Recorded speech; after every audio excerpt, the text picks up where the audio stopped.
ያሉብን ችግሮች የምንፈታው በምክክርና በመግባባት ነው የሚል ሐሳቦች በጣም በሰፊው ሲነሱ ቆይቷል ለዘመናት የፖለቲካ ልሂቃንም ጭምር። አሁን ደግሞ ምክክር ያስፈልጋል ሲባል እነዛ ጥያቄ ያነሱ ሰዎች ቅድም አንተ እንዳነሳው ያልመጡ አሉ። ኢንተረስታቸው ምንድነው ብለህ ቆም ብለህ ስታስብ የመሰረተ ልማት ጥያቄን ተወስድና የመሰረተ ልማት ጥያቄን ለመመለስ በረሃና ጫካ ትወርዳለህ። ምን ለማድረግ? መሰረተ ልማት ለማውደም ያለችውንም ማለት ሐሳቦች በአግባቡ ተንሸራሽሯል ወይ? ገደቦች፣ ተጽዕኖች፣ ጫናዎች ነበሩባቸው ወይ? አጠቃላይ አሁን ቀለብና ቀለሃ የሚሰፈርላቸው የሚሰጣቸው የለም ብለህ መገመት አትችልም። እነዚህ ፓርቲዎች ዋናው መሰረታቸውን የሚያደርጉት ምንድነው? ይሄ መንግስት ብንጠይቅ ምን እሺ አይለንም። ከዚህ በኋላ የቀለብና የቀለሃ ጉዳይ ለኢትዮጵያ አማራጭ ነው ብዬ አልወስድም። ሲጠየቁ ከነበሩ ጥያቄዎች መካከል አንደኛው የዲያሎግ የንመካከር የንነጋገር ጥያቄዎች ነበሩ። በዚህ የኋላ ቀር የሆነ አስተሳሰብ ነው ብዬ ነው የምወስደው። የአማራጭም አይደለም። አንደኛ ከመከራ ይሄን ህዝብ ለማውጣት ነው መደራጀትም ካለብኝ መደራጀት ያለ ምክክሩ እኔ ከሚል ወደ እኛ የተሻገርንበት ነው ብለው ሐሳብ ይሰነዝራሉ። ተስማማበታለህ? የመሰለውን ሐሳብ እስከ ጥግ ነው የሚሰነዝረው ያለ ምንም ተጽዕኖ ማለት ነው። የሽግግር መንግስት ማለት አንኮንስቲቱሽናል ህገ መንግስታዊ አይደለም። ስለዚህ የሽግግር መንግስትን በተቀበልክ ማግስት ህገ መንግስቱን ውድቅ አድርገሃል ማለት ነው። ይሄኛው የምክክር ሂደት እንዳይሳካ ብዙ በትሮች እየተወረወሩበት ነው። ብዙ ዱላዎችን እያየን እንገኛለን። ምንድነው ዓላማው ትላለህ? አይደለም እዚህ ውስጥ መሳተፍ ሳያዩ ያለፈዋል እኮ እየተመኙ ሳያዩ ሁለተኛ ማየት ለሚፈልጉትም ማሳየት ላለፉትም ነፍሳቸውን ይማር ብለን መቀበል ነውና ትልቅ ድል ስለሆነ ይሄን መቀበል ያስፈልጋል። ህዳሴ ግድብ ተጠናቋል። ምርጫ በሰላማዊ መንገድ ተጠናቋል። ምርጫውን ለማደናቀፍ የሞከሩ አሉ እኮ ሲሳካ ደግሞ እኮ ቴንክ ዩ እንኳን ተሳካ ብሎ እኮ ኮንግራቹሌሽን ያሉ አሉ። ሁሉ ጊዜ ስታሸንፍ ኮንግራቹሌሽኑ አለ። ሂደት ላይ ስትኖር ግን ማንም ኮንግራቹሌሽን ማለት አይፈልግም።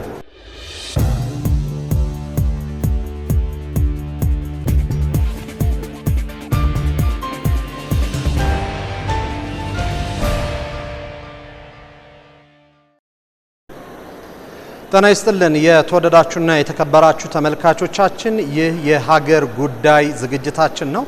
የዛሬው የሀገር ጉዳይ ዝግጅታችን ከአዲስ ኮንቬንሽን ሴንተር ነው የምናስተላልፍላችሁ። እዚህ ሁለት እንግዶች ጋብዣለሁ። አቶ ሰለሞን አየለ የኢትዮጵያ የፖለቲካል ፓርቲዎች የጋራ ምክር ቤት ሰብሳቢ ናቸው። እንደዚሁም ደግሞ ወጣቱ የፖለቲካ ተንታኝ አፈወርቅ በደዊ አብሮን ቆይታ ያደርጋል። በሀገራዊ ምክክር ኮሚሽኑ መጠናቀቂያ ምዕራፉ ላይ ደርሷልና ይህንን ሀሳብ እያነሳን ሀሳቦችን እንለዋወጣለን። እስከ ፕሮግራማችን ፍጻሜ ድረስ አብራችሁኝ ትቆዩ ዘንድ ብስራት መለሰ ከመላ ስቱዲዮ ባለሙያዎች ጋር በመሆን ጋብዛችኋለሁ። አብራችሁን ቆዩ። እንዴት ናችሁ እንግዶቼ? ሁሉ ሰላም? በጣም ጥሩ። እንግዲህ አቶ ሰለሞን ካንተ ልጀምርና ባለፈው አንድ ወር ጊዜ ውስጥ ሀሳቦችን ስትጥሉ፣ ስታነሱ፣ ስትመካከሩ መቆየታችሁ ይታወሳል።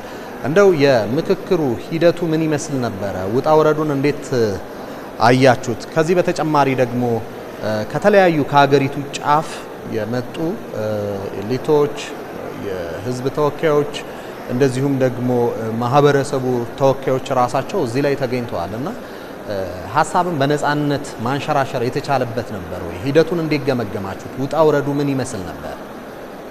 አመሰግናለሁ። እንግዲህ የሀገራዊ ምክክር ሂደት ከብዙ ልፋቶች ከብዙ ውጣ ውረዶች ኦልሞስት ወደ 4 ዓመት አካባቢ የተጀመረ ነው። እንግዲህ ከጅምሩ ጀምሮ የነበሩ ሂደቶች ውጣ ውረዶች ከባድ ናቸው። ውጣ ውረዶች መሀል ደግሞ አገር ለማዳን ጽኑ አቋም ያስፈልጋል፣ እምነትም ያስፈልጋል። ከዛ ጋር ተያይዞ እንግዲህ ሀገራዊ ምክክር ኮሚሽኑ ከተቋቋመባቸው ጊዜያቶች ጀምሮ ሁሉን ያሳተፈ አካታችነቱን ጭምር ያረጋገጠ ብዙ የማህበረሰብ ክፍሎችን ጭምር በማሳተፍ ምክክሮች ሲጀመሩ አጀንዳ ማሰባሰብ ሂደቶች ሲጀመሩ ቆይቷል። አሁን ደግሞ አንድ ወር አካባቢ ኦልሞስት እዚህ ኮንቬንሽን ሴንተር ላይ በመላ ኢትዮጵያ ውስጥ አጠቃላይ የነበሩ የማህበረሰብ ክፍሎች በዚህ አጀንዳ ሂደት ውስጥ የፖለቲካ ፓርቲዎች፣ የሃይማኖት ተቋማት፣ የሀገር ሽማግሌዎች፣ ተጽዕኖ ፈጣሪ ግለሰቦች፣ የሚዲያ ተቋማትም ጭምር በአጠቃላይ ኢትዮጵያ ውስጥ ይመለከታል የተባሉት በአጠቃላይ መሳተፍ የቻሉበት ሂደት ነው። እንግዲህ እነዚህ ምሁራንም ጭምር የተሳተፉበት ሂደት ተጀምሯል። በዛ ሂደት ውስጥ እንግዲህ አብዛኛው ብዙ ጥያቄዎች ይነሳሉ። እነዚህ አጀንዳዎች ወደ አጀንዳ ውይይታችን ከመግባታችን በፊት ሂደቱን በተመለከተ የስነ ምግባር መመሪያዎችን በተመለከተ በአጠቃላይ ብሪፍ ተደርጓል በብሔራዊ ምክክር ኮሚሽኑ። ያንን ተቀብለው እንግዲህ ወደ 8 የሚሆኑ አጀንዳዎች ላይ እና በስሩ ዝርዝር አጀንዳዎችን የያዘ ውይይት ተጀምሯል። እዛ ላይ እንግዲህ የነበሩ ሀሳቦች በአጠቃላይ ከ10 ጀምሮ ከ10 ወደ 50 ከ50 ወደ 250 ከ250 ወደ 500 ባሉ ሂደቶች ውስጥ በተለይ 10 ላይ በደንብ ሰው ሀሳቡን በደንብ ነው የሰነዘረው። ምክንያቱም ስሞል ሰርክልም ጭምር ስለሆነ ቢያንስ 2 ቀንም 3 ቀንም ነው ጭምር በዛ ላይ የወሰደው። በደንብ ያለውን ሀሳብ ያለውን ይዞ የመጣውን ጉዳይ ሙሉ ዳምፕ ያደረገበት የሀሳብ ልዩነቶች የተንጸባረቁበት መልሶ ደግሞ ወደ አንድ የመጣበት ከአቋም ኦልሞስት ሲመጣ እንግዲህ ከዲቤት ነው የምትነሳው ወደ ዲያሎግ ለመሄድ ማለት ነው። ስለዚህ ያ ዲቤቱ ምንድነው የሆነው? ሙሉ ሀሳብ ፍጭቶች ተነስተው ይዞ የመጣው ነገር አንስቶ በሌላውም ሀሳብ የመቀበል የመስጠት ሂደቶች ነበሩ። ከዛ በኋላ ደግሞ ወደ 50ው ሲመጣ ደግሞ ወደ አንድነት ሀሳቦች የመጡ ወደ ኮንሰንስ እየደረሱ ያልተደረሱባቸውን ጉዳዮች ምክር ሀሳብ ስለሆነ ግብአት ስለሆነ የተሰበሰበ የነበረው ጥሩ መግባባቶች የነበሩበት መከባበሮችም ጭምር የነበሩበት እንደውም ሌሎች ስጋቶች ነበሩ። በኢትዮጵያ እንግዲህ ይህ የመጀመሪያ ነው። በዚህ ቁጥር ያክል በሌሎችም ሀገራት ላይ ያሉ ብዬ አልገምትም። 4000 ነው። 4000 በአንድ አዳራሽ ውስጥ በአንድ ግቢ ውስጥ ከዛም የተጀመረበት ሂደት ነውና ይህ አንዱ የመጀመሪያ ነው። ከዛ አንጻር ትልቅ የሆነ ነገር ሀፒን ሊያደርግ ይችላል የሚጠብቀው ነው።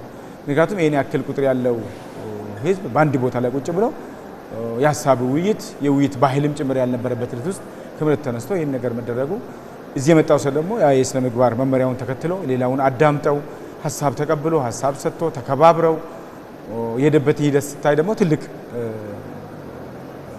ጥሩ ውጤት ነው ብዬ ነው የምወስደው። ስለዚህ እነዚህ ሂደቶች የነበሩበት ነው። በአጠቃላይ 8ቱ አጀንዳዎች 50 ላይ የተግባቡ ከ50 ወደ 250 ከዛ 250 ላይ ደግሞ 500ዎቹ ወደ 2 ተከፋፍለው የሁለቱ ደግሞ ተመልሶ ወደ አንድ ያደራጁ ደግሞ ለቤቱ ጭምር እየቀረበ ሀሳብ አስተያየት እየተሰጠ ያለ ገደብ ነው ባይዘው የማንም ሀሳብ አትገድብም። ለሁሉም ሀሳብ እየተሰጠ አስተያየት የተቀበለ የመጣበት መንገድ አለ። ይህ ምን ነው የሚያሳየው? የጋራ ሀገር ልትገነባ የጋራ ሀገር እንዲኖርህ ቢያንስ ልዩነቶችን እያጠበበ የምትሄድበት የአንዱን መጎዳት አንዱ ህመሙን ጭምር የሚያከምበት ነው። ምክንያቱም በአብዛኛው የምትሰማቸው ህመሞች አሉ። አሁን የምታያቸው ህመሞች ናቸው ያሉት። በጋዳ ወጥቶ ነው ያስቀመጠው። ያ አንድ ትልቅ ጥሩ ነገር ነው ብለን የወሰንባቸው ሂደቶች ናቸውና መተሳሰቦች ነበሩ። ልክ አንዱ ሀሳብ ሲያነሳ አይደለም ይሄ ነበር የሚል የተረሱትን ጭምር ማስታወስ ሌላው ላይ ሆነ ሌላው ሀሳብ ላይ ጭምር ተጨማሪ ሀሳቦች የመጡበት ሂደቶችን ሲታይ በቃ እውነተኛ ኢትዮጵያ ነው። በቃ ትላንትና ለካ ተጎድተናል። ትላንት ለካ በመራራቃችን ኦልሞስት መጎዳቶች ነበሩ።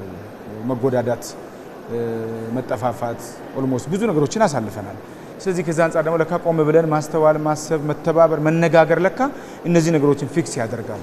ይሄ አማራጮች ለካ ነበሩን ብለህ ቆም ብለህ ወንድምህን እንድታይ በወንድሜ ቦታ ሆነ ደግሞ ራስን እንድታይ ትልቅ እድል የፈጠረ ነው ብለን ነው የወሰድነውና ጥሩ ተሳትፎ የነበረበት ጥሩ ሂደት የነበረበት ነው ብለን ነው እኛ የወሰድነው።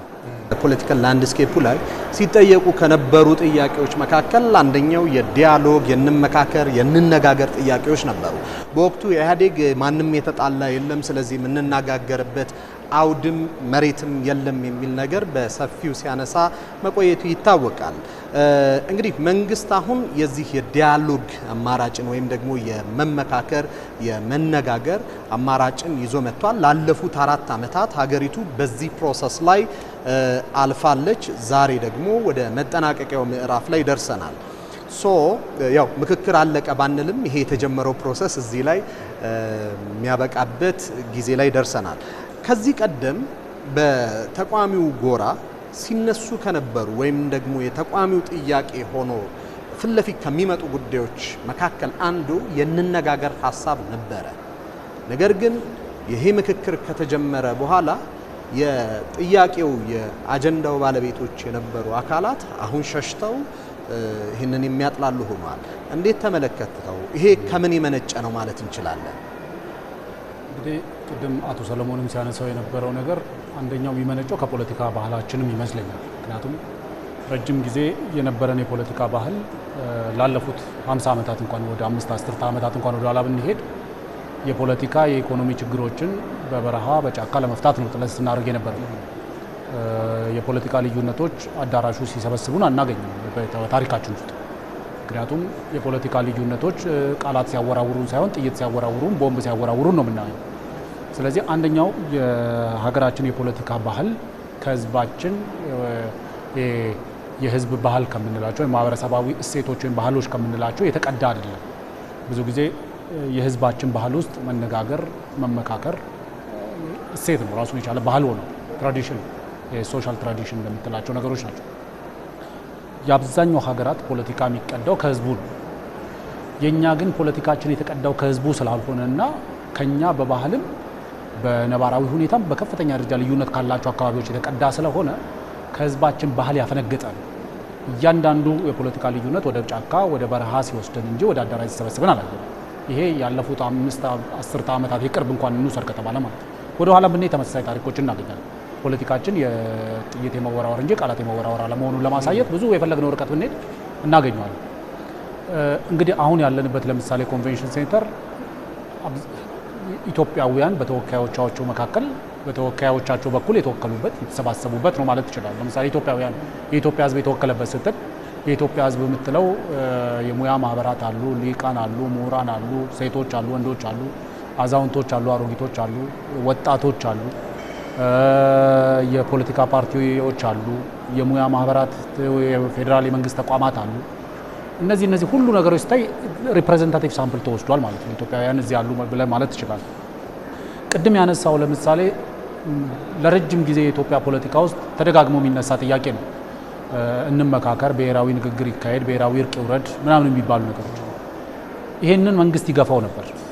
መንግስት መግፋቱ ደግሞ እንደ ህልውና መሰረት አድርገው ደግሞ ራሳቸውን ስታብሊሽ ያደረጉ ፖለቲካ ፓርቲዎች አሉ። የፖለቲካ ፓርቲዎች አንዳንዴ በሁለት ነው እኔ ከፍዬ ማየት የምፈልገው። አንደኛው ከፊሉ የኢትዮጵያ ፖለቲካ ፓርቲዎች የኢትዮጵያ ተቃዋሚ ፓርቲዎች ናቸው። ሀገሩን ነው የሚቃወሙት፣ የኢትዮጵያ ተቃዋሚዎች ናቸው። ከፊሉ ደግሞ የኢትዮጵያ መንግስት ተቃዋሚዎች ናቸው። የኢትዮጵያ መንግስት ተቃዋሚ የምንላቸው ወይም ደግሞ ተፎካካሪ የምንላቸው ነገ መንግስት ቢሆኑ ሀገሪቷን አሁን ሀገሪቷ ከምትመራበት ፖሊሲ የተሻለ አማራጭ አለን የሚሉ የኢትዮጵያ መንግስት ተቃዋሚ ወይም ተፎካካሪ ፓርቲዎች አሉ። አንዳንዶች ደግሞ በዚህ ካባ ውስጥ የሚቃወሙት ግን ኢትዮጵያ ነው፣ የኢትዮጵያ ተቃዋሚ ፓርቲዎች የሚባሉ። እነዚህ ፓርቲዎች ዋናው መሰረታቸውን የሚያደርጉት ምንድነው? ይሄ መንግስት ብንጠይቅ ምን እሺ አይለንም። ለምሳሌ ብሔራዊ ምክክር የሚባል ብሔራዊ ንግግር የሚባል ብሔራዊ እርቅ የሚባል መንግስት ኢትዮጵያ ውስጥ አይቀበለውም። ስለዚህ መንግስት የማይቀበለውን ነገር ቴብል እናርግና እንጠይቅና መንግስት ስለማይቀበለው ለረጅም ጊዜ እንታገልበታለን። ለምንድን ነው የምትታገሉ? ለብሔራዊ ምክክር ነው፣ ለብሔራዊ እርቅ ለማካሄድ አለበት እዚህ ሀገር ላይ የሚልን እንደ ምሽግ ተጠቅሞ የተፈለፈለ ፓርቲ አለ።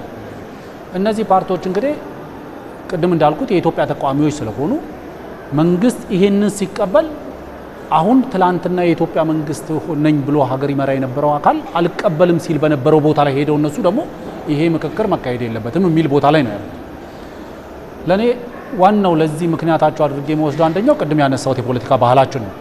ሁለተኛው ደግሞ አላማቸው፣ ፍላጎታቸው ነው። ፍላጎታቸው ብዙ ጊዜ ትንሽ አሻሮ ይዘ ወደ ቆሎ ተጠጋ ይባላል አይደል? ትንሽ አሻሮ ይዘ ሲባል ይህንን ይገለብጡትና ትንሽ ቆሎ ይዘው ወደ ካርቱም፣ ወደ ካይሮ፣ ወደ አስመራ አሻሮ የሚጠጉ ፖለቲካ ፓርቲዎች አሉ። ይህንን ስል የህዝብ ቆሎ አለ፣ ትንሽ የህዝብ ጥያቄ የምንለው የመሰረተ ልማት ጥያቄ አለ፣ የኢኮኖሚ ጥያቄ፣ የፖለቲካ የፍትህ ጥያቄ፣ የመልካም አስተዳደር ጥያቄ፣ ብዙ ጥያቄዎች አሉ። ይህን የህዝብ ጥያቄን ይይዙና ግን የኢትዮጵያ ተቃዋሚ ስለሆኑ ወደ ኢትዮጵያ ታሪካዊ ጠላቶች ወይም ባላንጣዎች ጠጋ ይላሉ። ወደ እነዛ አሻሮ ነው የሚጠጉት። ስለዚህ አንደኛው አላማቸው የኢትዮጵያ ህዝብ ችግሩን እንዲፈታ አይደለም። የኢትዮጵያ ህዝብ የመሰረተ ልማት ችግር አለበት፣ የኢትዮጵያ ህዝብ የኢኮኖሚ ችግር አለበት፣ የኢትዮጵያ ህዝብ የፖለቲካ የዲሞክራሲ የፍትህ ጥያቄ አለ ወይም ችግር አለበት። ይሄ ችግሩ እንዲፈታለት አይደለም። ይሄ ችግሩ እንዲፈታለት ከፈለግ በአዳራሽ ውስጥ ሲቪል ወደሆነ ፖለቲካ መመለስ አለ። ይሄ ችግር እንዳይፈታ ከፈለክ ደግሞ ይህንን ችግር መሰረት አድርገህ ትቋቋምና የኢትዮጵያ ባላንጣዎች ጋር ለስፖንሰርሺፕ ትሄዳለህ ማለት ነው። ቀለሃም ቀለብም እንዲሰፍሩልህ ዴን ቀለሃና ቀለብ ሲሰጡ አንተ ለነሱ ኢንሪተርን ምን ትሰጣለህ ነው። ስለዚህ ለኔ ትላንትና የኢትዮጵያ መንግስት ምክክርን በሚገፋበት ሰዓት ላይ እነዚህ ፖለቲካ ፓርቲዎች ምክክር ያስፈልጋል ይሉ ነበር። ዛሬ ያለው የኢትዮጵያ መንግስት ደግሞ የምክክር የዚህን ሀገር ችግር ይፈታል በሚልበት ሰዓት ላይ ደግሞ በተቃራኒ ትላንትና ያስፈልግም በሚሉት ቦታ ላይ ቆመዋል። ይሄ ከፖለቲካ ባህላችን ከፖለቲካ ፍላጎታቸውና ከቀለብና ቀለሃ ሰፋሪዎቻቸው ነው የሚመነጨው እንጂ ምክክርን በማንኛውም መንገድ ልትገፋው አትችልም። ምክክር በየትኛውም ደረጃ በየትኛውም ቁጥር በየትኛውም ቦታ ቢካሄድ ምክክር በፖለቲካ ውስጥ ልትገፋ የምትችልበት ምንም አይነት ነባራዊ ሁኔታ የለም ብዬ አስባለሁ። በጣም ጥሩ። አሌክስ ደዋል the real politics of the horn of Africa የሚል አንድ ጽሑፍ አለውና እዛ ላይ ከሚያነሳቸው ነገሮች መካከል አንዱ የቀንዱ አካባቢ ፖለቲካ ለሽያጭ የቀረበ ነው። የፖለቲካል ፓርቲዎች ጠመንጃ ሲያነሱ የመደራደር አቅማቸው እንሰማለን ብለው ያስባሉ። ከተለያዩ ሀገራት አሁን ደግሞ ባለንበት የፖለቲካ እውነታ የፖለቲከኞችን የሚገዙ ሀገራት ጠመንጃ እንዲያነሱ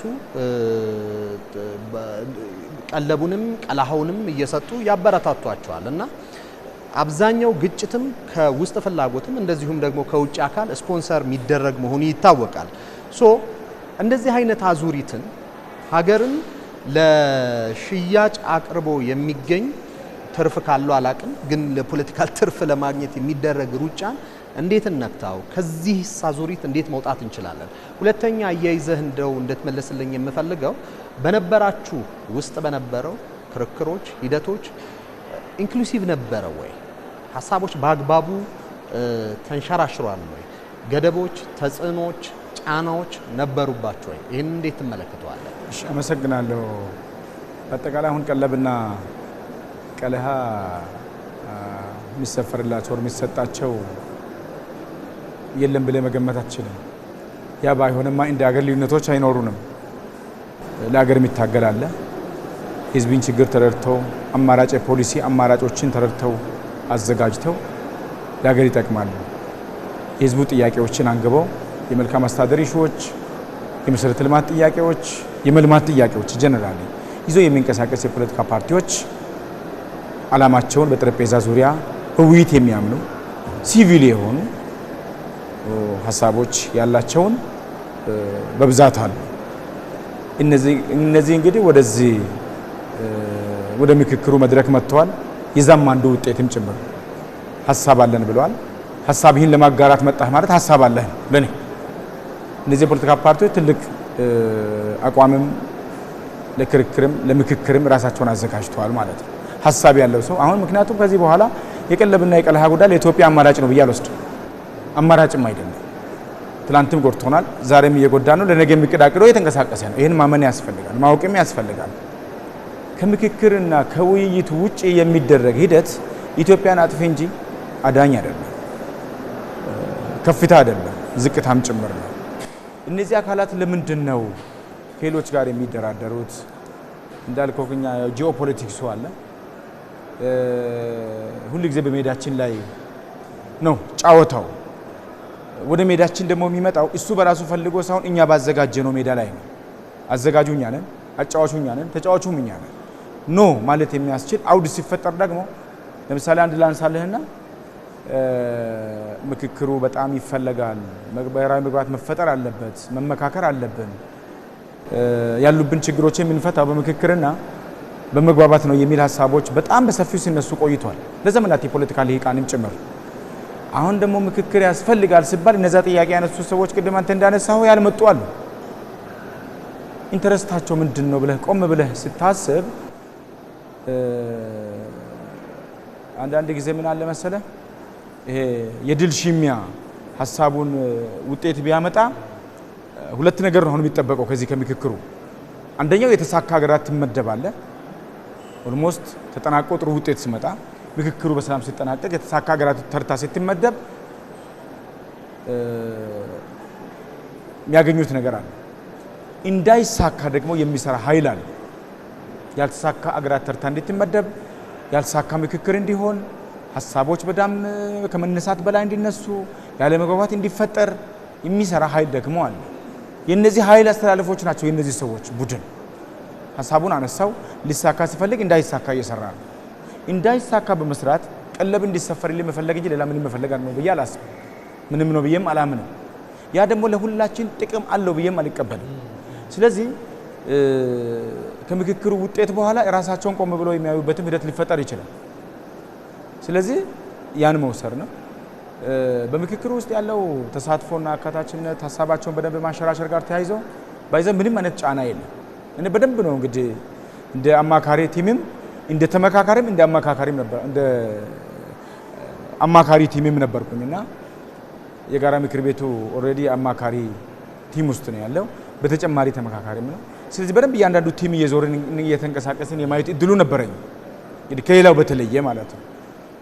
ሳየው በአብዛኛው ሰው የመሰለውን ሀሳብ እስከ ጥግ ነው የሚሰነዝረው ያለ ምንም ተጽዕኖ ማለት ነው። ምክንያቱም ሀሳቦች በደንብ እንዲወጡ ነው። ያማ ባይፈለግ ኖሮ ያንተ ሀሳብ ተቀባይነት ተገኝቶ የሱን ተው እድል እኩል እድል ነው የሚሰጠው።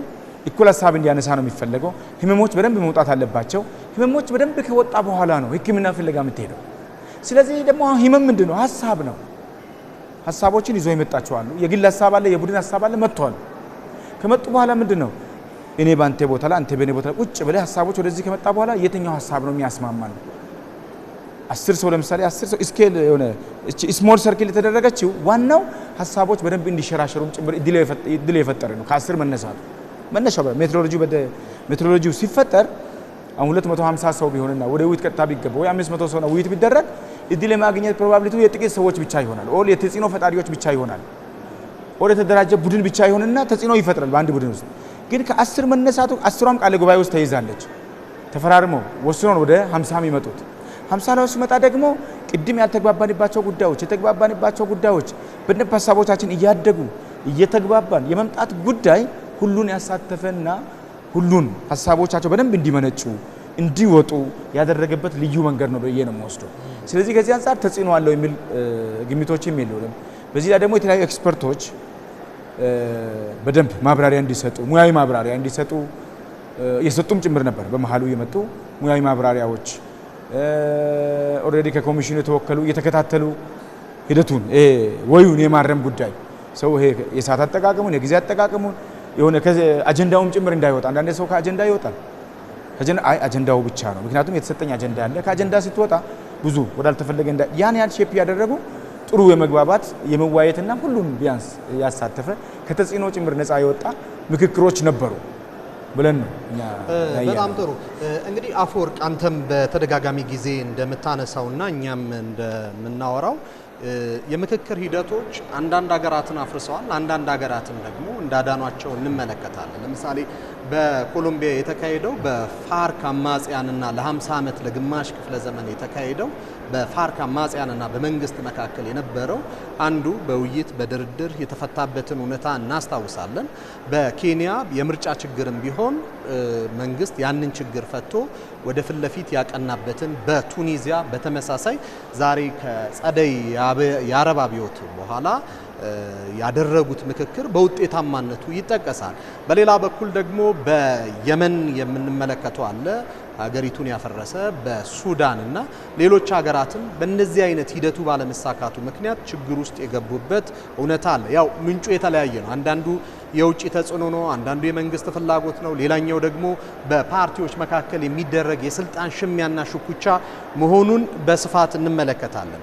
አሁን መጠየቅ የፈለኩት ይሄ ሀገራዊ ምክክር በኢትዮጵያ ታሪክ በፖለቲካ ደረጃ ለመጀመሪያ ጊዜ የተካሄደ ነው። ሀገር እንደዚህ ቁጭ ብላ የመጀመሪያው ውይይት ነው። አዲስ ምዕራፍ ነው። አዲስ ጅማሩ ናቸው። ችግሮች የተለያዩ ነገሮች ሊኖሩ ይችላሉ። አንዱ ልምድ ማጣት በራሱ አንዱ ችግር ነውና ይሄኛው የምክክር ሂደት እንዳይሳካ ብዙ በትሮች እየተወረወሩበት ነው። ብዙ ዱላዎችን እያየን እንገኛለን። ምንድነው ዓላማው ትላለህ? አንደኛው ለምሳሌ ብዙ ነገሮች እየተደረጉ ነው። እዚህ ስታያው ለምሳሌ ለምንድን ነው በምክክር የከሰረ ሀገር አለ ወይ? ቅድመ አቶ ሰለሞንም ሲያነሳ አንተም ስታነሳ ለምሳሌ በምክክር የከሰረ ሀገር የለም እኔ ምክንያቱም ምክክርን መርጦ ምክክርን በተገቢው መንገድ አካሂዶ የከሰረ ሀገር ብዙ ጊዜ ሀገራት የሚከስሩት የኢትዮጵያ ለምሳሌ ዋን ኦፍ ኢትስ ካይንድ ነው ልትል በምትችለው ደረጃ በብዙ ሀገራት ምክክር ሲካሄድ ወይ መንግስት በሌለበት ወይ ህገ መንግስት በሌለበት ወይ መንግስታዊ ተቋማት በሌሉበት ሁሉ ነገር በፈረሰበት ሁኔታ ላይ ነው የምትደራደረው። አሁን ኢትዮጵያ ፓራራሊ ነው እያካሄደችው ያለችው። ለምሳሌ አንዳንዶች ምክክር የሚካሄድ ከሆነ ምርጫው ለምን ይካሄዳል ሲሉ የነበሩ ሰዎች እኮ ነበሩ። የተለያየ ስለሆነ ነው የሚካሄደው። በቃ ኦልሬዲ ምርጫውም ይካሄዳል፣ ምክክሩም ይካሄዳል። ምክንያቱም ምርጫው ምክክሩን አፌክት አያደርግም፣ ምክክሩ ምርጫውን አፌክት አያደርግም የሚለው ምክንያቱም ሁልጊዜ ሁሉ ነገርህም በአንድ ቋት ውስጥ አታስቀምጠው። ምክንያቱም የተሻለ መንግስታዊ ስርዓት የተሻለ ሀገር ለመፍጠር ከሆነ የምትመካከረው ተቋማት ይኖራሉ፣ ህጎች ይኖራሉ፣ ህገ መንግስቶች ይኖራሉ፣ መንግስታት ይኖራሉ፣ የመንግስት ተቋማት ይኖራሉ። እነዚህ ሁሉ ባሉበት እነዚህን ሊያሻሽል የሚችል የተሻለ እድል ሊፈጥር የሚችል ነገሮች ላይ ትመካከራለህ። ዴን ምክረ ሀሳቡን የምታቀርብለት ደግሞ ሌጂቲሜት የሆነ መንግስት ስልጣን ላይ አለ። ያንተ ያቀረብክለትን ምክረ ሀሳብ ተቀብሎ በተገቢው መንገድ የአጭር ጊዜ የረጅም ጊዜ እቅድ አውጥቶ ወደ መሬት የሚያወርድ ማለት ነው። ስለዚህ ሌሎች ሀገራት ላይ ምክክር ስለመረጡ አይደለም የፈረሱት፣ ምክክር ስላደረጉ አይደለም የፈረሱት፣ ምክክር ስላደረጉ አይደለም የተበታተኑት አንዳንዶቹ መንግስት የሚባል ነገር አልነበራቸውም። ስለዚህ ምክክሩ ላይ የሚፈጠር ማንኛውም ነገር ወደ ሀገር ላይ የሚወድቅበት ሁኔታ አለ። አሁን ግን እንደዛ አይደለም። ኢትዮጵያ ሌጂቲሜት የሆነ በምርጫ የተመረጠ መንግስት አለ። ያ ሌጂቲሜት የሆነ መንግስት ያንን የምክክሩን የምክረ ሀሳብ ተቀብሎ ተግባራዊ ለማድረግ የሚያስችሉ መንግስታዊ ተቋማትም አሉ፣ የሲቪል ተቋማትም አሉ፣ የፖለቲካ ፓርቲዎችም አሉ፣ የሀገሪቷ ህገ መንግስትም አለ። ለምሳሌ እኛ ስንለው የነበረው እንደ መከራከሪያ ስናቀርበው የነበረው የሽግግር መንግስት ሲጠየቅ የሽግግር መንግስት ማለት አንኮንስቲቱሽናል ነው፣ ህገ መንግስታዊ አይደለም። ስለዚህ የሽግግር መንግስትን በተቀበልክ ማግስት ህገ መንግስቱን ውድቅ አድርገሃል ማለት ነው። ስለዚህ የሽግግር መንግስትን ተቀብለ ወደ ምክክር ከሄድ ምክክሩ ሌጂቲሜሲውን ያጣል፣ ኮንስቲቱሽናል ሌጂቲሜሲውን ያጣል፣ ገቨርንመንታል ሌጂቲሜሲውን ያጣል። ስለዚህ የተሻለው አማራጭ ባለው ህገ መንግስት መሰረት ሌጂቲሜት የሆነ መንግስት በህዝብ ምርጫ ይቋቋም። ያ ሌጂቲሜት የሆነ መንግስት ደግሞ ፓራራሊ ምክክር ሊካሄድበት የሚችል ሌጂቲሜት የሆነ ተቋምን ያቋቁማል። በዛ ሌጂቲሜሲ ላይ ቆሞ የሚቀርብለትን ምክረ ሀሳብ ደግሞ በቆመበት ኮንስቲቱሽናል ሌጂቲሜሲው ላይ ቆሞ ተግባራዊ ያደርጋል። ይሄ ሪስኩን ሚኒማይዝ ያደርገዋል። ማንኛውም ነገር ምክክሩ ለረጅም ጊዜ ቢፈጅም ለ10 ዓመት ቢፈጅም ለ30 ዓመት ቢፈጅም ቅድም እንዳነሳው ለ50 ዓመት ቢቀጥልም ሀገሪቷ መንግስት አልባ ሆና አይደለም የምትቀጥለው፣ ህግ አልባ ሆና አይደለም የምትቀጥለው፣ ህገ መንግስት አልባ ሆና አይደለም የምትቀጥለው፣ ተቋማት አልባ ሆና አይደለም የምትቀጥለው። ግን በትሮቹ ስታያቸው እዚህ ሀገር ላይ የህዝብ ችግር መተዳደሪያ ሆኗል። ስለዚህ የህዝብ ችግር በተፈታ ቁጥር መተዳደሪያ ይነጠቁኝ። ምክንያቱም ችግሩ እንዲፈታ አይደለም የፖለቲካ ፓርቲዎች ባደጉ በሰለጠኑ ሀገራት ውስጥ ያሉ የፖለቲካ ፓርቲዎች የህዝብ ችግር እንዲፈታ ነው የሚታገሉት፣ የህዝብ ችግር እንዲፈታ። እዚህ ደግሞ አንዳንድ አሁን በየጫካ በየበረሃ ሲርመጠመጥ የምታገኘው ታጣቂ በሙሉ የህዝብን ችግር ነው መተዳደሪያ ያደረገው። ለምሳሌ ቅድም እንዳነሳሁት ትንሽ የህዝብ ጥያቄ ትንሽ የለውም፣ ግን ያው ትንሽ የህዝብ ጥያቄን ይቆነጥሩና ይዙና የመሰረተ ልማት ጥያቄን ተወስድና የመሰረተ ልማት ጥያቄን ለመመለስ በረሃና ጫካ ትወርዳለህ። ምን ለማድረግ? መሰረተ ልማት ለማውደም ያለችውንም ማለት ነው። የህዝብ የመልካም አስተዳደር ችግርን ለመፍታት ብለህ በረሃና ጫካ ትወርዳለህ። ከዛ ምን ታደርጋለህ? የህዝብ መንግስታዊ አገልግሎት የሚያገኝባቸውን የህዝብ አስተዳደር የሚሰጥባቸውን ተቋማትን ታፈርሳለህ። ይሄ የህዝብን ችግር መተዳደሪያ ማድረግ ነው። ማንም ሰው ደግሞ መተዳደሪያውን ስትቀማው ደስተኛ አይሆንም። የሚንፈራገጡት፣ የሚወራጩት፣ ድንጋይ የሚወረውሩት፣ ዱላ የሚወረውሩት ያላቸውን ነገር ሁሉ የሚያደርጉት መተዳደሪያቸውን እየቀማሃቸው ስለሆነ ነው። ጫካ ያወረዳቸውን፣ በረሃ ያወረዳቸውን፣ ጥይት የሚያስወረውራቸውን፣ ቦምብ የሚያስወረውራቸውን፣ መሰረተ ልማት የሚያስወድማቸውን የፖለቲካ ችግር በአዳራሽ እንፍታ ስትላቸው የሚተኩሱበት ምክንያት ያጣሉ። የተሰጣቸውን ተልእኮ የሚያሳኩበት መንገድ ያጣሉ። ምክንያቱም ስለ ኢትዮጵያ የምታስብ ከሆነ ስለ ኢትዮጵያ ህዝብ የምታስብ ከሆነ የኢትዮጵያ ህዝብ ከችግር እንዲወጣ ኢትዮጵያ የሚገባት ዓለም አቀፋዊ ቦታዋን እንድትይዝ የምትፈልግ ከሆነ ወደ በረሃ መውረድ መፍትሄ አይደለም። ወደ ጫካ መግባት መፍትሄ አይደለም። መፍትሄው ወደ አዳራሽ መግባት ነው። ደግመን ደጋግመን እንላለን አይደል? ጉልበቱ ክላሽ ለመሸከም የፈቀደ ሁሉ ጉልበቱ ቃታ ለመሳብ የፈቀደለት ሁሉ ቃታ መሳብ ቀላል።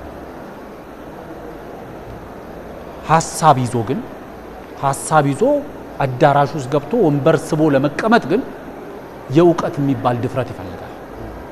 የምሁር ድፍረት ይፈልጋል። የሐሳብ ድፍረት ይፈልጋል። ደፋር ካሆንክ በዚህ ሀገር ባህል መሰረት ለምሳሌ አንዳንዴ ደፋርነት ጥይት መተኮስ ይመስላል። አይደለም ደፋርነት እሱ አይደለም። ደፋርነት የሐሳብ ልዩነት ካለ ሰው ጋር ፊት ለፊት ቁጭ ብለህ መሟገት ነው። በሐሳብ ለማሳመን መሞከር ነው። ሐሳብህን የህዝብ አደባባይ ላይ አምጥተህ ለመሸጥ መሞከር ነው ድፍረት ማለት። ለምሳሌ እዚህ አዳራሽ ውስጥ እዚህ ያለንበት አዳራሽ ውስጥ ለምሳሌ በአስተሳሰብ ዳርና ዳር ጠርዝና ጠርዝ ያሉ ሰዎች አሉ። ይሄ ምንድነው የሚነግርህ? አንተ በአስተሳሰብ ጠርዝና ጠርዝ ይዘህ ጥይት ስትወራወር እዚህ በአስተሳሰብ ጠርዝና ጠርዝ ይዞ ቃላት ሲወራወር ታገኘዋለህ። ይቻላል ማለት ነው። መነጋገር ይቻላል ማለት ነው። ስለዚህ ዋናው መሰረታዊ ርብርብም የሚካሄደው ዘመቻም የሚካሄደው ሁሉም ያላቸውን ሁሉ እንዳይሳካ የሚወረውሩበት ዋነኛው ምክንያት የህዝብ ችግር ሊፈታ የሚችልበት መንገድ አዳራሹ እንደሆነ ስለሚያውቁ ነው። እነዚህ የህዝብ ችግሮች እየተፈቱ በመጡ ቁጥር ግን መተዳደሪያቸው ያደረጉት ሰዎች የህዝብን ችግር እንደ መተዳደሪያ የወሰዱ ሰዎች ጫጫታቸው መቀጠሉ አይቀርም። ምክንያቱም ለምሳሌ እንቁራሪቶች ያሉበትን ኩሬ ነካነካ ካረከው እንቁራሪቶቹ መጫዋቸው አይቀርም ማለት በቃ ተመሳሳይ ነው። መተዳደሪያ አድርጓል። ዛፍ ላይ ጎጆ የቀለሰች እርግብ ዛፉን ስትቆርጥ ዝምታ ልታሰማ አትችልም። እነዚህም በኢትዮጵያ ህዝብ ላይ ጎጆአቸውን ቀልሰዋል። የኢትዮጵያ ህዝብን ችግር መተዳደሪያቸው አድርጓል። የኢትዮጵያ ህዝብ ችግርን የቀላሃና የቀለም መለመኛ አድርገውታል። ስለዚህ ችግሩ ከተፈታ ይሄ ሁሉ ይቀራል። ስለዚህ ችግሩ ደግሞ ሊፈታ የሚችለው they know more than we know even እኔና አንተ ወይም ደግሞ አቶ ሰለሞን ከሚያውቀው በላይ አዳራሹ የኢትዮጵያን ችግር እንደሚፈታ ያውቃሉ። ስለዚህ ያንን ስለሚያውቁ ነው ችግሩ ከተፈታ መተዳደሪያ እናጣለን ነው። ጥሩ አቶ ሰለሞን ወደ አንተ ልምጣና እንግዲህ በኢትዮጵያን የፖለቲካል ባህል ወይም ደግሞ የፖለቲካ ባህል ፖለቲካል ካልቸር ውስጥ አንድ የተለመደ ነገር አለ። አሸናፊው ወደ ቤተ መንግስት ሲገባ ተሸናፊው ደግሞ ወደ ግዞት የሚወረወርበትን ሂደት አሳልፈናል። ባለፉት 50 ዓመታት ደግሞ በተለይ የግራ ዘመም ፖለቲካው ከገነገነ በኋላ ማርክሲስት ሌኒኒስት ሐሳብ ይዘው የተነሱ የተማሪዎቹ እንቅስቃሴ በራሱ ከፖለቲካል ዶክትሪን ብቻ ሳይሆን የትግል ስልትም ይዞ ነበረ የመጣው። ይሄ በመጠፋፋት በመገዳደል መሃል ሰፋሪን ሁለት ጥይት ይመታል እየተባለ መሃል የመምጣትን አጀንዳ ሲገፋ የነበረበትን ሂደት እናስታውሳለን። ከዛ በኋላም በነበሩን ጊዜያቶች ላይ የኢትዮጵያ ፖለቲካ ሳይንሳዊ ግንዛቤ ቢኖረውም ነገር ግን ፖለቲከኛው ሳይንሳዊ አስተሳሰብ ስላልያዘ ይሄ ችግሮች የቀጠሉበትን ሂደት እናስታውሳለን። እንግዲህ አሁን በዚህ በሀገራዊ ምክክር ኮሚሽኑ ላይ የአዲስ ባህል ግንባታ እየተካሄደ መሆኑን እያየን ነው። ይሄ ምን ይለውጣል? ከመጣንበት ከዚህ አስከፊ ባህል ምንድነው ሊቀይር የሚችለው? ምንድነው ሊያስተዋውቀን የሚችለው የሚለውን ነገር እንመልከተው። አንደኛ ይህ ምክክር ለኢትዮጵያ ትልቅ የታሪክ ጥፋትም ነው። ትልቅ ለኢትዮጵያ አዲስ የብስራትም ሂደት ነው ብዬ ነው የምወስደው። ምክንያቱም ከትላንት ወዲያም በነበርናቸው ስርዓት ውስጥም ዘመናት ውስጥ የሚያሳለፍናቸው ስርዓት ላይም የምክክር ባህል የለም፣ የውይይት ባህል የለም። እንዳነሳው የጥሎ ማለፍ፣ የመገዳደል፣ የማውደም ሂደቶችን ነው ያለፍናቸው። ኦልሞስት ያንን ስናልፍ ቆም ብለን ማስተዋል የሚችል ትውልድ ስለሌለ አይደለም፣ ማዳመጥ የሚችል ትውልድ ስለሌለም ጭምር አይደለም። ጥያቄዎች ነበሩ፣ ተቀብሎ ሊያስተናግድ የሚችል ግን አሰራር ስርዓት አልነበረም። በዛ የተነሳ ተጎድተናል፣ ተጠቅመናል። አሁን የምናየው ነገር ነው። ኦልሞስት ከዚህ በኋላ ባለው ሂደት ውስጥ ይህ ምክክር አዲስ ታሪክ ይፈጥራል ብዬ ነው የሚወስደው። ቢያንስ ያልተግባባንባቸው ጉዳዮች ላይ መግባባት እንድንችል፣ የተግባባንባቸውን ጉዳዮች ደግሞ ስኬል አፕ ማድረግ እንድንችል የሚረዳም ጭምር ነው። ስለዚህ አገር ስትገነባ ወደ ተገንብታ የተሰጠች አገር ብትኖር እኮ ዛሬ እኛ አንቸገርም። አገር በመገንባት ሂደት ውስጥ ተቋም በመገንባት ሂደት ውስጥ ስርዓት የማኖር ጉዳይ ውስጥ የስቴት ቢልዲንግ ላይ ኔሽን ቢልዲንግ ላይ ተሰርቶ የሚያልቅም ነገር የለም። ኦልሞስት ጅማሮዎች አሉ። ግን አሁን ቆም ብለህ ስታስብ አብዛኛው የልዩነቶቻችን ምክንያቶች ናቸው፣ የታሪክ ጠባሳዎቻችን ናቸው። አንዱን ይሄ የሚሻኮትበት ሂደት ነው የነበረው። ከዛ መውጫ መንገድ ቅድም ወንድሜ እንዳነሳው ውይይት ብቻ ነው። ከውይይትና ከምክክርና ከአዳራሽ ከጠረጴዛ ውጪ ይሄ ምንድነው በትጥቅ ትግል የህዝብን ጥያቄ አስመልሳለሁ ብሎ ማሰብ እያየናቸው ነው። በስንት መከራ በሌለን ሀብት ድሃ ሀገራት ተርታ ተመዝግበን ባለንበት ሂደት ውስጥ የገነባናቸውን እንቁ መሰረተ ልማቶችን ሲያፈርሱ ነው የሚታየው። ጀነሬሽን ትምህርት ቤት እንዳይሄዱ የትምህርት ተቋማትን ሲያፈርሱ ነው የሚታየው። ታመህ እንዳትታከም እኮ መታከምና መዳን እየቻልክ እኮ የጤና ተቋማትን የሚያፈርስ ሂደት ነው የሚታየው። መንገድ በስንት መከራ በስንት በጀት አሁን መስራት መድረስ በማይችላቸው ቦታዎች ላይ የደረሱትን መሰረተ ልማቶች ሲቆርጡ ነው የሚታየው፣ ሲያበላሹ ነው የሚታየው። መንገድ ላይ ቆሞ እኮ የወለደውን ያሳደገውን ማህበረሰብ ሲዘርፍና ገንዘብ ሲወስድ ነው የሚታየው። ስለዚህ ህዝብን በማሰቃየት ትጥቅ በማካሄድ ከዚህ በኋላ በዚህኛው በ21ኛው ክፍለ ዘመን የትጥቅ ትግል በማካሄድ ስልጣን ይዛሉ ብለን ማሰብ የለብን። በዚህ የኋላ ቀር የሆነ አስተሳሰብ ነው ብዬ ነው የምወስደው። አማራጭም አይደለም። አንደኛ ከመከራ ይሄን ህዝብ ለማውጣት ነው መደራጀትም ካለብህ መደራጀት ያለ።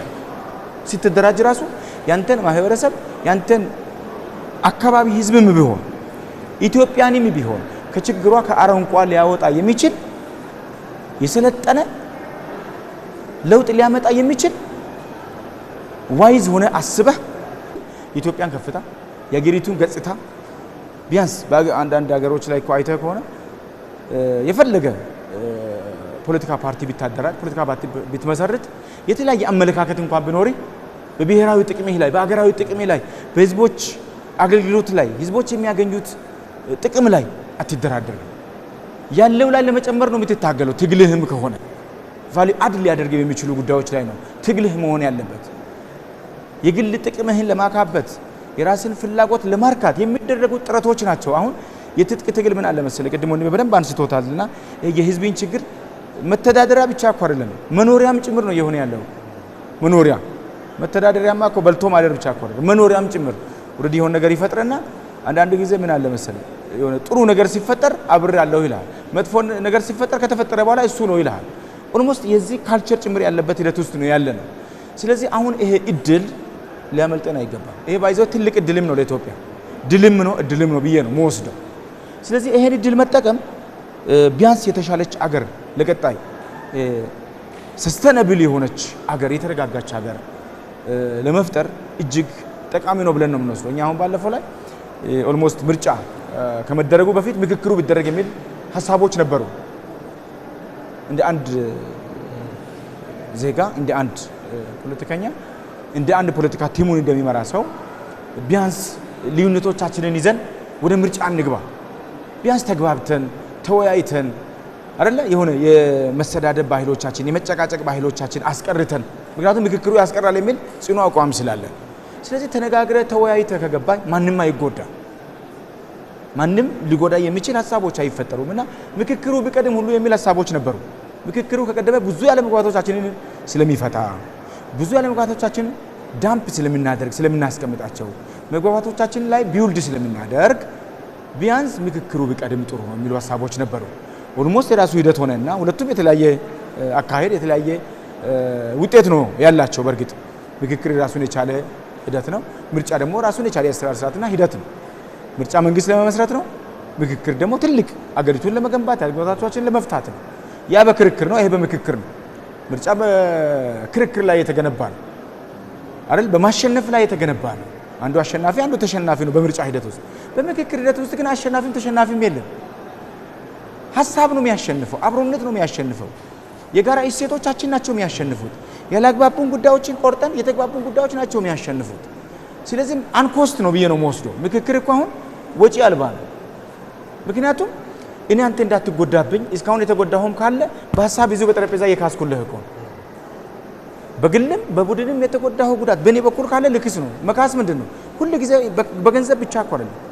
የተጎዳውን ሀሳብ ሶሪ ብለህ ኦኬ በዚህ ልክ ነው እኔ ያላየሁ ነበር። የእይታ ሺፍቲንግም ጭምር እኮ ነው ያለው። ያላየሁትን እንድታሳየኝ ያላየሁን እንዳሳየ ያንተም የኔም አካሄድ ደግሞ አገሪቱን ሊጠቅም የማይችል ህዝቦቻችን ለዘላለም አረንቋ ውስጥ የሚቀጥል የማይጠቅም መሆኑን ተረድተን ቆም ብለን አስተውለና አስበን ሊያግባቡና ሊጠቅሙ በሚችሉ ጉዳዮች እኮ ነው የምትወያየው። ቢያንስ ዛሬ እኛ የተጎዳንበትን ጉዳት ልጆቻችን ላይ ይህ ጉዳት አሻራ ጥላ መጥላት የለበትም፣ አሻራ መጣል የለበትም። ቢያንስ የተመቸች ልጆቻችን ለቀጣይ ትውልድ የተመቸች ሀገር ገንብተ እውን ለማድረግ ነው አይደል ሂደታችን። ስለዚህ ያንተና የኔ የግል ጥቅም አይደለም፣ ኦር የቡድን ጥቅም አይደለም፣ የጋራ ጥቅም ላይ ነው። እኔ ከሚል ሐሳብ እንውጣና እስቲ እኛ እንበል ነው። እኛ ካልን ደግሞ ማንንም አይጎዳም። አንደኛ ሀገሪቱ ለሁሉም የምትበቃ ለሁሉም የምትመች ሀገር ነች ኢትዮጵያ። ለዛም ነው የሌሎች ሀገር ጣልቃ ገብነት እኮ የሚዘውረን። ምክንያቱም ኢትዮጵያ ራሷን ችላ ራሷን ተቻችላ ተወያይታ ችግሯን ከፈታች ቁልፍ ችግሮች ብሎ ያስቀመጡብን ነገሮች አሉ እኮ ያላየን ከጀርባ የተሰራብን ያለ ሴራዎች አሉ። ያን ቁልፍ ችግር መፍቻ መንገድ ደግሞ ይሄ ጠረጴዛ ነው፣ ይሄ ወንበር ነው፣ ይሄ ምክክር ነው። ስለዚህ ሁላችን ሀሳቦቻችን ለምናነሳ ከተፈታ መግቢያ መንገድም የለኝም ራሷን ልትችል ነው። ስለዚህ ራሷን እንዳትችል የሚያደርጉ አስተላለፍ ያላቸውን ሰዎች ያደራጁና የሚጠቅሙን እየመሰሉ የማይጠቅሙን፣ የሚረዱን እየመሰሉ የማይረዱን፣ የሚያግዙ እየመሰሉ የማያግዙን እንዳን ጊዜ ይሄ ምንድነው መልካም አስተሳሰብ አይነት መልካም ተጽዕኖ ነው የሚባለው። ያን አይነት በጎ ተጽዕኖ በጎ ተጽዕኖነት እየፈጠሩ ሲዘውሩን የኖሩ ሰዎች ራሳችንን እንዳንችል ከድህነት እንዳንወጣ በሀሳብ እንዳንግባባ እንዳናድግ ህዝቦቻችን የጥያቄ የመልማት ጥያቄያቸው እንዳይመለስ ሁሉ ጊዜ የፖለቲካ ቁርሾች እንዲኖሩ ያለመግባባት እንዲፈጠር የተሰራው የፖለቲካ ስሪት የሚበጠሰው በምክክር ብቻ ስለሆነ ወደዛ እንዳትመጣ ወደ ማዱም እንዳትመጣ ጭምር ነው። ማዱን ይገፉሃል። ማዱ ብትሄድ ይሾሃለው ይላል። ስትመጣ እኮ ሾህ የለም። ገና እንዳትደርስ ከመንገድ ትገፋለህ፣ ከአካባቢ ትገፋለህ፣ ከመንገድ ትገፋለህ አይደለ? ግቢ እንዳትገባ ትገፋለህ። እዚህም ከገባህ በኋላ እኮ አይተህ ከሆነ ቢያንስ ሀሳቦች ተነስቶ ተንሸራሽሮ የጋራ መግባባት ላይ ሁሉ ከተደረሰ በኋላ እኮ እንደ አዲስ የሚያነሱ ይሾዎች አሉ። ዋይ ለምን እንዴት ትግባባላችሁ? ይሄ እኮ አይደለም ይላል። አብዛኛው እኛ አካባቢ ደግሞ አይተህ ከሆነ የሚዲያ ጋጋታዎች አሉ አይደል? ያለባቶች እንዲሰፉ ልክ አንዱን የሚጠቅም የሚመስል ግን እዛ ጋር ስለሚጎዳው አሁን ኦን ዘ ስፖት አሁን እኮ ያለመግባባቶቻችን አሉ የሉም እኮ አይደል? አሁን የተግባባንባቸው ጉዳዮች እኮ ለምሳሌ ደቡብ ሱዳንን ውሰድ፣ የመንን ውሰድ፣ ተቋርጠው ወጥተዋል። ምንድነው ያገኙአቸው? ምንድነው ያገኙት? የገጠማቸው ደቡብ ሱዳን ምንድነው የገጠማት የመን? አሁን ይሁን የምናየው ያ ሆኖ ማየት የሚፈልጉ አሉ። እስካሁን ድረስ ደግሞ በጣም የተሳካላት ሀገር ለምሳሌ እነ ስዊዘርላንድ አሉ። ሌሎች ሀገራት በደንብ ውጤታማ የሆኑ ሌሎች ተሞክሮ የሆኑ ያሳኩ አይደለ? ፓወር ሼሪንግ ያደረጉ። እኛ እኮ የስልጣን ችግር አይደለም፣ ስልጣኑን ቢሆን ካልጠበበም እኮ። ስለዚህ ፓወር ሼሪንግ አድርገው ለሀገራቸው የሚጠቅም ነገር በጋራ ሰርተው የሀገራቸውን ደህንነት በጋራ ጠብቀው ለህዝቦቻቸው ጥያቄ በጋራ መልሰው ምክክሩን እውን ያደረጉ ሽምግልናውን እውን ያደረጉ በሀሳብ የበላይነት ያመኑ አሁንም ሀሳቦቻቸው ከነሱ እየተቀዳ ሌሎች ሀገር ተሞክሮ የሆኑ ልምድ የሆኑ ሀገራት አሉ። የዛ ሀገር ተሞክሮና ልምድ ከኢትዮጵያ መቀሰም ከዚህ ውጤት የሚቀዳና የሚወሰድ መሆኑን ሲያውቁ የሚደነግጡም አካላት እኮ ይኖራሉ። ለነሱ ህመማቸው ነው። የኢትዮጵያን እውን ሆና ማየት ለሚፈልግ ደግሞ ጎልድ ኦፖርቹኒቲ ነው። ምክንያቱም ለትውልድ ትልቅ አሻራ እየጣለ ነው። አሁን እኮ በዚህ በሚነሳ ጉዳይ ላይ እኮ ለሚጎዳ አካል ሊኖር ይችላል፣ የሚጠቀም አካል ሊኖር ይችላል። ነገር ግን እኛ ተጎድተንም ቀጣይ ትውልድ መዳን መቻል አለበት የሚለውን አቋም መውሰድ ያስፈልጋልና ከዛ አንጻር ቢያንስ እነዚህ የተሳኩ አገራት ላይ ተሞክሮ ሊቀሰሙ የሚችሉ አገራት ላይ ኢትዮጵያ አሁን ይሄ 4000 ትልቅ ቁጥር ነው ብያለሁ ቅድም። በዚህ ልክ መወያየቱ በራሱ 4000 በአንድ አዳራሽ ውስጥ በተለያዩ አጀንዳዎች ላይ 70 እና 80 90% አካባቢ ኮንሰንስ ላይ መድረስ ማለት እኔ ኢትዮጵያን ማዳን ነው። መጀመሪያ መወያየታችን እንደዚህ ተቀምጠን እኮ የተለያየ ቦታ ላይ ቅድም ወንድሜ እንዳለ የተለያየ ጠረጴዛ ላይ ቁጭ ብለን የምንወራወር ሰዎች ነን፣ የምንወራወር ብሔሮች ነን፣ የምንወራወር አካባቢ ልጆች አገር ልጆች ነን። ቁጭ ብለን በአንድ ጠረጴዛ ላይ ህመሞቻችንን ማከም ስንጀምር ማመርቀዝ ደግሞ የሚፈልጉ አሉ በሌላ አካል በሌላ ቦታ ላይ። ስለዚህ ነው ልንል ያስፈልጋል። ከዚህ በደንብ ሌሰን መውሰድ ያስፈልጋል። መቀመጣችን፣ መወያየታችን፣ መነጋገራችን፣ ሀሳቦቻችንን ማውጣታችን፣ አንዱ ለአንዱ ሀሳቡን ሼር ማድረጉ ከህመም መዳን ጀምረዋል ማለት ነው። ስለዚህ ወደ መድኃኒት ፍለጋ መሄድ ስንጀምር ብዙዎች ገና ሊታመሙ ይችላሉ። ስለዚህ በዛ ልክ ስለሆነ ቢያንስ ኢትዮጵያ ይህንን ምክክር ኦልሞስት አሁን ሂደት ላይ ነው ያለ። አጀንዳዎች ኦልሞስት ይጠናቀቃሉ። ቀጥሎ ራሱን የቻለ ሌጂቲሜሲ የሆነ ስርዓት ይኖራል። እዛ የሚረከብ ነው የሚሆነው። ኦልሞስት ሲያልቅ ሁለት አካል ነው የሚረከበው ብዬ ነው ማሰብ። ቤተ መዛግብትና ያደራጀው ወር ተወካዮች ምክር ቤት ሊሆን ይችላል። ኮሚሽኑ ጨርሶ የተጠናቀቀው ከነ ቃለ ጉባኤ በሰነድ የተዘጋጀ ቃለ ጉባኤ አለ፣ በአውዲዮ አለ፣ በቪዲዮ አለ። የተዘጋጀውን ቃለ ጉባኤ የተደራጀ ሰነድ ለሚመለከተው ያቀርባል። ቀጥሎ ምንድነው የሚለው የኢምፕሊሜንቴሽን ፒሪየድ ነው የሚሆነው አይደለ? በዛ ላይ አሁን የሚቀጥላል እኮ ትውልድ ገና እኮ የሚቀጥለው ነገር አለ። ነገ ነው ኢምፕሊሜንት የሚደረግ እኮ ላይሆን ይችላል።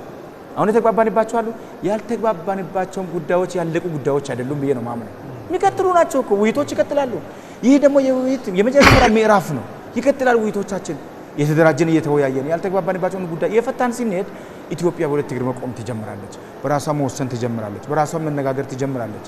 የጀመረችውን ታስቀጥላለችና ያለቀ ሂደት ያለቀ አሰራር ያለቀ ጉዳይ አድርገው ውሳኔም አድርገው ደግሞ የሚወስዱ አሉ። አንዳንዱ ልክ የዚህ ምክር ሀሳብ የተሰጠውን ጉዳይ የተሰጠውን ፕሮፖዛል የተሰጠውን ምክር ሀሳብ ውሳኔ አጽድቀ ጨርሰ እንዲሄድ ካድርገው ደግሞ የሚያስብ አካል አለ። በዛ ልክ ደግሞ ትርጉም እየሰጠ ያለው አካል ምንድነው እንዳይሳካ የሚፈልግ አካል ለከለ ወስነ መጣ ይላል።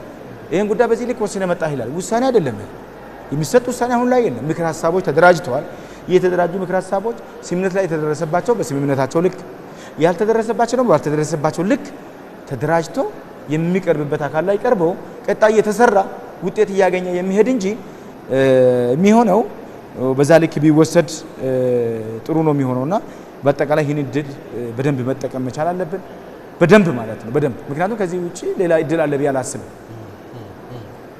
እኛ ትልቅ እድለኞችም ነን ባይዘው ለምን መሰለ ዘንድሮ በጣም ትላልቅ ግዙፍ ነገሮችን ያሳካች ሀገር ኢትዮጵያ ሪሊ በዚህ የዚህ አሻራ አካል መሆን በራሱ አንድ እድል ነው ዳግም መወለድ ነው። ምክንያቱም ይሄን እድል ሲመኙ የነበሩ ሰዎች እኮ አይደለም እዚህ ውስጥ መሳተፍ ሳያዩ ያለፈዋል እኮ እየተመኙ ሳያዩ ሁለተኛ ማየት ለሚፈልጉትም ማሳየት ላለፉትም ነፍሳቸውን ይማር ብለን መቀበል ነውና ትልቅ ድል ስለሆነ ይሄን መቀበል ያስፈልጋል። ህዳሴ ግድብ ተጠናቋል። ምርጫ በሰላማዊ መንገድ ተጠናቋል። ምርጫውን ለማደናቀፍ የሞከሩ አሉ እኮ ሲሳካ ደግሞ እኮ ቴንክ ዩ እንኳን ተሳካ ብሎ እኮ ኮንግራቹሌሽን ያሉ አሉ። ሁሉ ጊዜ ሲታሸንፍ ኮንግራቹሌሽኑ አለ። ሂደት ላይ ስትኖር ግን ማንም ኮንግራቹሌሽን ማለት አይፈልግም። ምክንያቱም ለማስተናከል እየፈለገ ሄድና ሲታሳካው ቶሎ ብሎ ድል መሻማት ይፈልጋል አይደል? አንድ ቁጥር ኮንግራቹሌሽን የሚሉ ሰዎች እኮ ምርጫው አይሳካም አይጠናቀቅም ያሉ ሰዎች እኮ ሲጠናቀቅ ተጨነቋል። አፈወርቅ ወደ መጨረሻ ጥያቄ ልምጣና እንግዲህ የኢትዮጵያ በተለያዩ ቡድኖች ላይክ ብሔርተኛውም ሊሆን ይችላል ሃይማኖተኛም ሊሆን ይችላል የተለያዩ ማንነቶች ባላቸው አካላት ብቻቸውን ወይም አጥሮ በራስ ዙሪያ ሀሳብ ሲያቀነቅን የነበረ ነው እና ሁሉ ጊዜም የራስ ቁስልን እያዳመጡ የመኖር እንቅስቃሴዎች ነበሩ። በተለያዩ የፖለቲካል መድረኮች ላይ የምናየው በሌላው ጫማ ውስጥ ገብቶ ያለማየት ችግር የኔ ብቻ የማለት የራስ ቁስልን ብቻ የማከክ የራስ ቁስልን ብቻ እንዲታከም ጥረት የማድረግ ጉዳዮች ነበሩ። ምናልባት አንዳንዶች ምንድነው የሚሉት ምክክሩ እኔ ከሚል ወደ እኛ የተሻገርንበት ነው ብለው ሐሳብ ይሰነዝራሉ። ተስማማበታለህ? 100%። ምክንያቱም የትኛውም ሀገር ምክክር ሲካሄድ አንድ ነገር ይታወቃል። እንደ ጊቭን የሚታወቅ ነገር አለ። በምክክር የምትፈጥረው አዲስ ችግር የለም። በቃ ይሄ ጊቭን ነው። በቃ ተመካክረ በመመካከር ምክንያት የምትፈጥረው አዲስ ችግር የለም። በረሃ ወርደ ጫካ ገብተ መተኮስ ስትጀምር ደግሞ ጊቭን የሆነ አንድ ነገር አለ። በጥይት አንድም የምትፈታው ችግር የለም። ምክንያቱም እንደኛ ሀገር ከሌላ ምሳሌ ፍለጋ እንዞር። እንደኛ ሀገር በመሳሪያ ችግር ይፈታ ቢሆን ኖሮ ከችግር ነፃ ይሆን የነበረ ሀገር የለም። ምክንያቱም ለዘመናት ሳይሆን ለክፍለ ዘመናት ነው ስንዋጋ። ይሄ ታሪካችን የጦርነት ታሪክ ነው እንላለን። ብዙ ጊዜ ችግሮችን በመሳሪያ አፈሙዝ ለመፍታት ብዙ ነገር አድርገናል። ብዙ ርብርብ ተካሂዷል። ፈታ ነው። ያለፉት 5-10 ዓመታትን ብቻ ወደ ኋላ ሄደን ማየት እንችላለን። ሰው በተለያየ ጎራ ተከፋፍሎ ችግርን በአፈሙዝ ለመፍታት ተመሳሳይ ኤክስፐሪመንት እየሰራ የተለየ ውጤት ለመጠበቅ ያደረግነው ጥረት እምብዛም የምንፈልገው ቦታ አላደረሰም። ሀገርን ከድህነት ህዝብን ከስቃይና መከራ አልታደገም። ስለዚህ ይሄ በደንብ መታወቅ አለ። ለምሳሌ ምክክር ስታካሄድ አንደኛው ትልቁ ቻሌንጅ ቅድም አንተ ያነሳው ነው ላክ ኦፍ ኤክስፒሪየንስ እንደ ኢትዮጵያ አይነት በቃ ምክንያቱም ከዚህ በፊት አድርገን የምናውቀው ነገር አይደለም። በተለይ በፖለቲካል ኢንቫይሮንመንት ውስጥ ማለት ነው አድርገን ስለማናውቅ ላክ ኦፍ ኤክስፒሪየንሱ አለ። ደን ደግሞ በዛ ላይ ምን ጨምረንበታል? እኛ የውጪ ጣልቃ ገብነትን ለመገደብ ብለን የውጪ ጣልቃ ገብነትን ካልክለናል። ገባ ኤክስፒሪየንስ አላቸው የምትላቸውን ሰዎች አምጥተን እንዲያግዙን ብናደርግ ኖሮ እሱም የሚጋርጡ አደጋ ነበር። ይሄ አለመኖሩ በራሱ የሚፈጥረው ነገር አለ። ዋናው መሰረታዊ ነገር መታወቅ ያለበት ግን ለኔ ብዙ ርብርብ ተካሄደ። የሚደናቀፍ የመሰላቸው ቅድም አቶ ሰለሞን ሲያነሳ ለምሳሌ ደግመን ነው እየኖር ነው ያለነው ዴጃvu እንደምትሉት እናንተ የግ ሰዎች ለምሳሌ ደግመን እየኖር ነው ያለው ነገር አለ። ምርጫን ከመካሄዱ በፊት ምርጫን ለማደናቀፍ ከፍተኛ ርብርብ ተካሄደ። ምርጫ ሲካሄድ የዕለት ሁለት ከፍተኛ ርብርብ ተካሄደ። ህዝብ በመሳሪያ ፈሙዝ ጭምር ቦምብ እየተወረወረበትም ጭምር መረጠ። ከዛ በኋላ ውጤቱን ላለመቀበል የሚደረግ መፍጨርጨር ደግሞ ታያለ። አሁን ምክክሩን ነው ከመጀመሩ በፊት እንዳይጀምር የማይደረግ ነገር አልነበር፣ ያልተደረገ ነገር አልነበር። ሁሉ ነገር ተደርጓል። ምክክር ውስጥ ወደ አዳራሽ እንዳይገባ፣ አዳራሽ ውስጥ ሲገባ ደግሞ በየቀኑ ያልተፈጠረ የበሬ ወለደ ሰበር ዜናዎችን ትሰማል። እኔ ኤቭሪ ሰበር ዜናን የምሰማው የሰበረን ዜና እያሉ እንደሚነግሩ ነው። የሰበራቸውን ፖይንት ነው የሚነግሩ እንጂ ቅድም አንተ እንዳነሳው ለምሳሌ የለመድነው እኛ ይሄ ተመሳሳይ ላባ ያላቸው ወፎች አንድ ላይ ይበራሉ እንደሚባለው ተመሳሳይ ላባ ያላቸው ሰዎች ወፎች አንድ አዳራሽ ውስጥ ተሰብስበው ተመሳሳይ ሙዚቃ ነው ሙዚቅ ነው የለመድነው። ይሄ ለረጅም ጊዜ በዲሞክራቲክ ሴንትራሊዝም ውስጥ እንዳለፈ ሀገር አንድ ነገር ከማዕከል ይመጣል። ያንኑ እዛም ተበታትነው የተቀመጡ ሰዎች ደጋግሞ ይነግሩሃል። ደጋግሞ ከዛ የተለየ አካሄድ ነው አሁን ምክክር ውስጥ የምታየው። ከአንድ ማህበረሰብ የመጡ ሰዎች በአንድ ኢሹ ላይ የተለያየ አቋም ሲያራምዱ ታያለህ። ከአንድ የፖለቲካ ድርጅት የመጡ ሰዎች በአንድ ኢሹ ላይ የተለያየ ሀሳብ ሲያመጡ፣ ይሄ ምን ማለት ነው? አቋም ተይዞበት አልተመጣም። ለምሳሌ አቶ ሰለሞን የሚመራቸው በሱ ምክር ቤት ስር ያሉ ፓርቲዎች አሉ። እንደዛ አቋም ይዞ መጥቶ ዴን የአቶ ሰለሞንን ድርጅት የወከሉ ሰዎች የሆነ ቦታ ተበትነው ቁጭ ብለው ተመሳሳይ አቋም ሲያራግቡ አታይ። ወይ ደግሞ ሀገሪቷን እየመራ ያለው ብልጽግና ፓርቲ ለምሳሌ ተመሳሳይ አቋም ይዞ መጥቶ ያንን ተመሳሳይ አቋሙን ባሉት ተወካዮች በሙሉ አጉልቶ ለማሳየት ይሞክራል። ከተመሳሳይ የሃይማኖት ግሩፕ መጥተው የሚጻረር አስተሳሰብ የሚያራምዱ ይሄንን እንደ ሰበር ዜና ሲያሳዩ ምክክር ምን እንደሆነ አላዋቂነትም ነው። በዚህ ውስጥ ውይይት ምን እንደሆነ አለማወቅ ለኔ የውይይቱ አንዱ ኳሊቲው ይሄ ነው። ምክንያቱም ሁለት ወንድማማቾች ከአንድ ቤት ወጥተው የተለያየ ሀሳብ ሲያራምዱ ካየ በቤት አቋም አልያዙ ማለት ነው። የመጡበትን ማህበረሰብ አቋም ነው ይዘው የመጡት። ዴን ያንን አቋማቸውን ይዘው መጥተው ደግሞ ለምሳሌ ቃል በቃል አርብቶ አደር እንውሰድ። ኢትዮጵያ ምዕራብ ጫፍ ላይ ያለ አርብቶ አደር ምስራቅ ጫፍ ላይ ካለ አንድ አርብቶ አደር ጋር ሊገናኝ የሚችልበት እድል በጣም ሬር ነው። በዚህ አዳራሽ ውስጥ ግን ታገናኛቸዋለህ። የኦሮሞ አባገዳዎች ከሶማሌ ክልል ከመጡ ኡጋዞች ጋር ይገናኛሉ። ከፊሉ በቋንቋ ይግባባል፣ ከፊሉ በአስተርጓሚ ይግባባል። የተለያየ ሙያ ማህበራት፣ የተለያየ ልሂቃን፣ የተለያዩ ብዙ ሰዎች አሉ፣ የተለያየ ፍላጎት ያላቸው። እነዚህ ሰዎች አዳራሽ ውስጥ የተለያየ አስተሳሰብ ማራመዳቸው ዳስ ናቹራል ጤነኛ ነው። ውይይቱ ጤናማ መሆኑን ነው።